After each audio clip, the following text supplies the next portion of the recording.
SSC ২৬-এ সৃজনশীল নৈর্ব্যক্তিক মিলিয়ে কি শিক্ষামন্ত্রী পাশ দিবেন?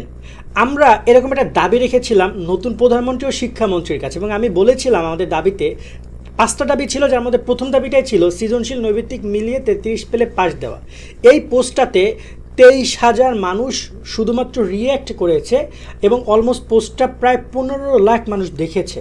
আমি এটা রিচটা দেখলাম এবং সব কিছু দেখলাম, এবং সব শিক্ষার্থীরা এটুকু বলছে যে প্রথমটাই যথেষ্ট। এবং এই যে ৩৩ পেলে পাস, সৃজনশীল নৈর্ব্যক্তিক মিলিয়ে পাস, এটা কিন্তু একসময় ছিল আমাদের বোর্ডে, বাট এই ২৬-এর সময় এটা কার্যকর করবে কিনা এই প্রশ্নে একটু কথা বলে আমি তোমাদের সাথে। তার আগে বলছি, তোমরা যারা YouTube channel, Facebook page subscribe, follow connect করে আমাদের সাথে কানেক্ট রাখবে নিয়মিত সব আপডেটগুলো পাওয়ার জন্য। আর তার সাথে আমাদের যারা এসএসসি ২৬ সাজেশন কোর্সে অ্যাড হতে চাও, কোর্সে যুক্ত হয়ে যাও। শুধুমাত্র একটা অধ্যায়ভিত্তিক গোছানো সাজেশন আমরা দিচ্ছি, বিস্তারিত দেখে নাও।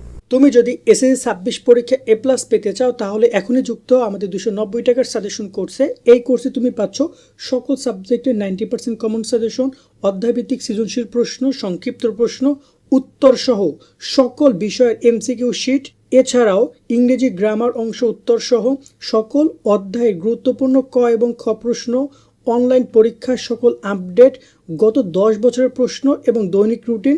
ইতিমধ্যে আমাদের কোর্সে যুক্ত হয়েছে কয়েকশো শিক্ষার্থী এবং তারা সাজেশনগুলো ডাউনলোড করে পড়া শুরু করে দিয়েছে। তাই দেরি না করে এখনই যুক্ত আমাদের সাজেশন কোর্সে। এই নাম্বারে 290 টাকা বিকাশ বা নগদ থেকে সেন্ড মানি করে আমাদেরকে জানাও। বিস্তারিত কমেন্ট এবং ডিসক্রিপশনে দেওয়া রইল। আশা করি তুমি বিস্তারিত দেখেছো। চাইলে কোর্সে জয়েন হয়ে শিটগুলো কালেক্ট করে পড়ালেখা করতে পারো ভাইয়া। আমি আবারও বলছি, একদম অধ্যায়ভিত্তিক গুছানো। অলরেডি কোর্সে যুক্ত হয়েছে অসংখ্য শিক্ষার্থী। যুক্ত হয়ে শিটগুলো ডাউনলোড করবা, ওই অনুযায়ী বইগুলো দেখিয়ে পড়বা, ইনশাল্লাহ পরীক্ষায় কমনও আসবে। এবার কথা বলি আসলে এখানে দাবিগুলোর প্রসঙ্গে। বাকি 4টা দাবি নিয়ে আজকে ভিডিওতে আমরা ডিসকাশন করছি না, বাট 1 নম্বর যে দাবির, এটা কতটা যৌক্তিক আমি তোমাকে একটু এই পয়েন্টটা ক্লিয়ার করি। ধরো না যে কোনো কারণে একজন শিক্ষার্থী, গণিতের কথাই বলি, গণিতে ম্যাক্সিমাম শিক্ষার্থী ফেল করে বা সমস্যাটা গিয়ে করে, এবং বিশেষ করে বহু নির্বাচনী অংশে একজন শিক্ষার্থী সে সারা বছর অনেক ভালো পড়াশোনা করেছে, এখন কোনো কারণে গণিত যেহেতু প্রায় পুরো একটা বই, প্রায় 250 পৃষ্ঠার বই, প্রায় অনেকগুলো অধ্যায় থেকে MCQ আসবে, কোনো কারণে সে গণিতের MCQ-এ 30 নম্বরের মধ্যে 10 নম্বর পেল না, 9 পাইলো অথবা 8 পাইলো, তাহলে তার কি মানে জানো?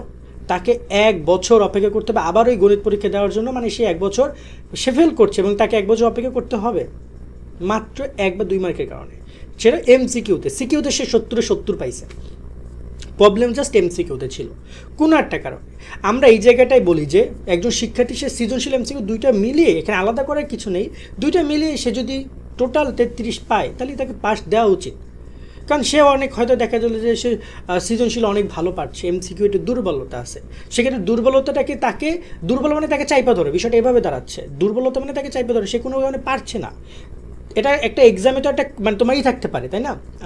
সুযোগ দিতে দেওয়া যেতে পারে, একটা কৌশল থাকতে পারে। যেমন শিক্ষার্থী কৌশলে সে সৃজনশীল পড়ে যাচ্ছে, MCQ সে খুব বেশি ফোকাস দিতে পারছে না, কারণ সে MCQ মনে রাখতে পারছে না, সে কনফিউজ হয়ে যাচ্ছে, সে অ্যান্সারগুলো ঠিকভাবে ক্যালকুলেটর চেপে বের করতে পারছে না, তাহলে কি সে ফেল। এটা কোনো মানে হইল? তো এই পয়েন্ট আমরা বলছিলাম যে সৃজনশীল নৈর্ব্যক্তিক মিলিয়ে টোটাল 33 পাইলে জন্য তাকে পাস দেওয়া হয়। তবে এখন পর্যন্ত এই দাবিটা শিক্ষার্থীরা দীর্ঘদিন ধরে চাপাচ্ছে, এবং আমাদের এখানে রিয়াক্টটা থেকে বোঝাই যায় এডুকেশনাল পোস্টে কিন্তু এত রিয়াক্ট পড়ে না নর্মালি আমাদের চ্যানেল। আমাদের একটা কত 2000-3000 পর্যন্ত আমরা একটা পোস্টের রিচ দেখতে পাই, লাইক দেখতে পাই 1000-2000 পর্যন্ত। সেখানে 23,000 মানুষ এটাকে রিয়াক্ট করেছে এবং সবগুলোই লাভ লাইক। সো তার মানে স্টুডেন্ট এটা চাচ্ছে। এখন আমি এখন পর্যন্ত শিক্ষামন্ত্রী এই ব্যাপারে কোথাও কোনো কিছু বলে নাই। এটার 2টা কারণ। এক হচ্ছে তার নজরে জিনিসটা ওরকমভাবে যায় নাই, 2 তাকে কেউ আসলে ওরকমভাবে প্রশ্নই করে নাই। আমার মনে হয় যে সাংবাদিকদের উচিত, যদি তোমাদের অভিভাবক কারো সাংবাদিক থাকে অথবা অভিভাবকরা বা তোমরা এই বিষয় নিয়ে কথা বলতে পারো যে স্যার আমাদের সৃজনশীল নৈর্ব্যক্তিক মিলিয়ে পাস দেওয়ার বিষয়টা আপনারা একটু পূর্ণ বিবেচনায় নেন, যেটা আগে ছিল বাট এখন এভাবে হইলে হয় না। অনেক শিক্ষার্থী দেখে অনেক পড়াশোনা করে, তার কোনো একটা কারণে একটা পার্ট খারাপ যেতে পারে, সেক্ষেত্রে সে সেই সুযোগটা কিন্তু আর পায় না, যেটা কিন্তু ইংরেজির বেলায় আছে। ইংরেজিতে টোটাল 200 মার্কের মধ্যে 66 পাইলেই পাস। তাহলে ইংরেজির বেলায় এত সহজ করে দিচ্ছেন আপনি, গণিতের বেলায় এত কঠিন কেন করতেছেন? ইংরেজিতে আপনি তাহলে ফার্স্ট পেপার আলাদা পাশ দিতেন, সেকেন্ড পেপার আলাদা পাশ দিতেন, তা তো দিচ্ছেন না। তা আমার মনে হয় এই নিয়মটা পরিবর্তন করে সৃজনশীল নৈর্ব্যক্তিক মিলে পাশ দেওয়া উচিত। এবং শিক্ষামন্ত্রী বিষয় নিয়ে এখন পর্যন্ত কোনো কিছু বলেনি। সেক্ষেত্রে 26 বছরের শিক্ষার্থীরা তোমরা মানে এখানে এই রাইট না তো আমি বলছি যে এ ব্যাপারে কোনো কিছু যেহেতু তিনি বলেননি, সো তোমাদের সৃজনশীল নৈর্ব্যক্তিক আলাদা আলাদা পাশই, অর্থাৎ এখনও নিয়ম পরিবর্তন হয় নাই। তবে এটা নিয়ে আমরা দাবি করেছিলাম এবং সেই দাবিটা তোমরা অ্যাকসেপ্ট করছো বা তোমরা এই দাবিটা বারবার রিপিট করছো।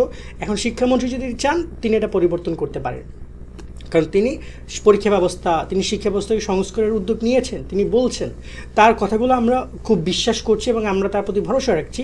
তা আমরা মনে করি তিনি এই বিষয়টা, শিক্ষার্থীদের এই পয়েন্টটা বুঝবেন, যাতে করে শিক্ষার্থীরা দীর্ঘদিনের যে চাওয়াটা রয়েছে সেটার জন্য পূরণ হয়। আজকের মতো ভিডিও আমরা এখানে শেষ করছি। সকলে ভালো থাকবে। আল্লাহ হাফেজ।